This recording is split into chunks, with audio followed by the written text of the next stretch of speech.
Here I have Nokia 8.3 5G, and today I'm going to show you how to take screenshot on this device. So firstly, you have to open screen which you want to capture. For example, it could be settings list.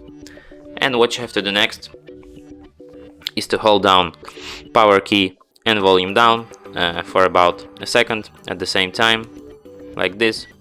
And that's how you take screenshot. Let me show you one more time. Power key and volume down at the same time. You can also take screenshot by just holding power key.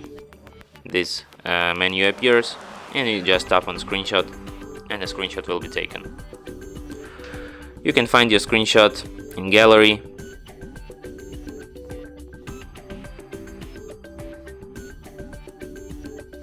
in the screenshots album here. Here they are, our screenshots. And from here you can share, edit or delete it. And that's it. Thanks for watching. If you find this tutorial useful, don't forget to hit that like button and subscribe to our channel.